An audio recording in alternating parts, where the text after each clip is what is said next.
irrelevant. Like Heidegger, he starts with the phenomenological fact of my own existence in the world, and the question is wholly, how then must I see myself? What are the essential structures of that consciousness, as Husserl tried to pursue the question.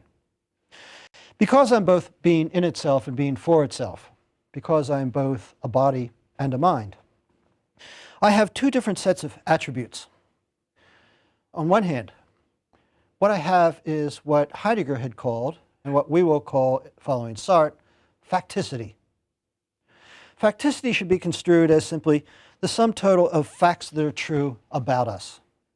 Examples of my facticity: the fact that I was born on a certain date in a certain year, the fact that I am now a certain height, the fact that I am living in the 20th century, the fact that I am born of the parents who are my parents, the fact that I was raised as I was raised, the fact that I went to school and got degrees and learned such and such. That's all part of my facticity. My medical health is part of my facticity. My situation in general is part of my facticity. The fact that I am now standing in Virginia, part of my facticity. In short, you might say everything that is factual about us is constitutive of my facticity, and one can understand this in terms of, for example, my past, the idea that everything that's past in a sense is now a fact and I can't alter it. The fact that everything about me presently in some sense is now a fact and I can't alter it. And there may be facts about the future too. For example, Heidegger pointed out one rather notorious and problematic fact, and that is the fact that we are all going to die. That might not be a fact in the sense of having already happened, so I can't say when it is, but we all understand exactly what it means to say it is a fact that I'm going to die. Contrasted with facticity is that aspect of ourselves which Sartre calls transcendence. Now, transcendence is a rather unfortunate term here because it has such a rich philosophical history, particularly in the German philosophy that Sartre is in many ways following. Transcendence sometimes means outside of the world, or other times it means outside of experience. In the first instance, for instance, God is often referred to as transcendent, outside of the world. In the second instance, people like Kant would talk about the world as it is in itself as being transcendent in the sense of being outside of our experience. Sartre doesn't have either of these meanings in mind, and it's problematic that he uses a term which is, as I say, so rich in philosophical history. But I think we can talk about transcendence in Sartre in two ways, and they're both rather concrete. First, my transcendence is the sense in which I overreach the facts about my life. So, for example, I have aspirations, plans, and desires that reach beyond the facts of my life and the facts of the matter, and they're possibilities. They are not yet facts, and I can choose between them. And as you can guess, transcendence is going to be absolutely essential to Sartre's notion of freedom. Not only do we transcend the facts, but we also transcend the present. This is again a Heideggerian point, the idea that time is not simply the specious present, the momentary present, that line between the past and the future, but time, my time, described from the first person, is already full of the past and is already pregnant with the future. So I transcend the present into the future all the time. I am always seeing the world in terms of my expectations, my hopes, my plans, my fears, and so on.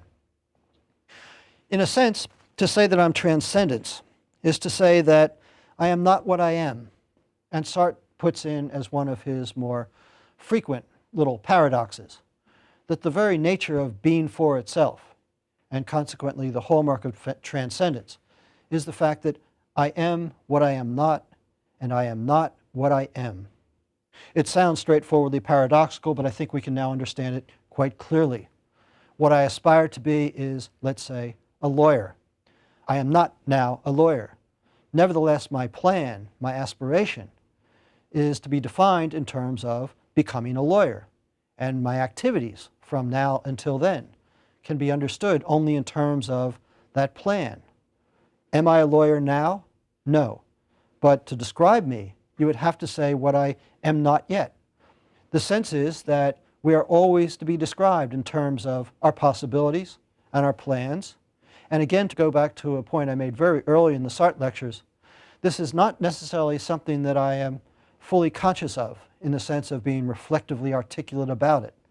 Sometimes my possibilities are there and I deny them or I ignore them, or I'm simply unaware of them. Nevertheless, what I want to be determines what I am in a very obvious and profound way. But this distinction between facticity and transcendence, the idea of, on the one hand, being what the facts about me say I am, and on the other hand, being what I am not yet, namely what I plan to be or hope to be. These two don't fit together very conveniently. And let me point out two problems that Sartre points out in great detail. The first is that what we all want, in a strictly neurotic sense, is to be both pure facticity and pure transcendence. Sartre sums this up by the conscientiously blasphemous comment that what we really desire is to be God. Going back to some medieval characterizations of God, what we find is that God is described as, first of all, complete in himself. And one might say, everything that God can be, he is. And at the same time, because God is all-powerful, one wants to say that God can do anything he wants. But now think about the way we think about our lives. There's a sense in which we talk, with some compulsiveness, about getting ourselves together and defining ourselves, determining exactly who we are, and knowing with some certainty what is ourself. At the same time, we have what philosophers often refer to as this desire for negative freedom, to be free from constraints, to be able to do anything we choose to do. But when you put these two together, you get a kind of contradiction. And of course, Sartre doesn't mind the conclusion that the very notion of God is therefore a contradiction. The other problem is much more far-reaching and will give rise to the rest of this lecture. And that is, I just described facticity and transcendence in a pretty straightforward way. Namely, facticity is everything that's now true of us, and transcendence is just that which is not true of us, or at least not true yet. But take some of the examples I cited. For example, my birthday. That would seem to be a fact written somewhere in the annals of the universe. But nevertheless, when I look at it from the first-person point of view, it is not simply a fact at all. For instance, I might look at my birthday as being too early. I'd rather be younger. Or many of my undergraduates who are only 19 or 20 look at their birthday and they think it's too late. And what's more, they take active steps to change it. They find false ID cards. They lie about their age. And although they might change their minds about which direction the lie should go in subsequent years, there's a sense in which they are not accepting this fact about themselves, but rather trying to replace it with a different fact. And one can, of course, get very complicated here and say, suppose one of my students not only gets a false ID, but actually goes back to the hospital in which he was born and goes to the records in the halls of records where he was born and actually changes the date on the significant documents. Would that change the birth date? Well, the metaphysical view, the third-person view we might have of this, is of course not. What he's doing is lying about the date, but the date, no matter what he does, remains the same. But the truth is that in a very important sense, how the date plays in his life is subject to his transcendence, to his expectations, his hopes, his plans, and so on. So too, we talk about transcendence as our possibilities, but what our possibilities are must be understood in terms of what the facts are. I can't simply want to be an angel.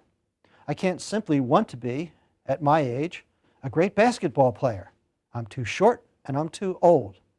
There's a sense in which when we start talking about possibilities, even though in one sense we are absolutely free to imagine almost anything we want, we are in fact quite limited in the choices we have. So facticity starts to look as if it's going to be corrupted and compromised by transcendence. And transcendence looks as if it's going to be constricted by facticity. But it gets worse.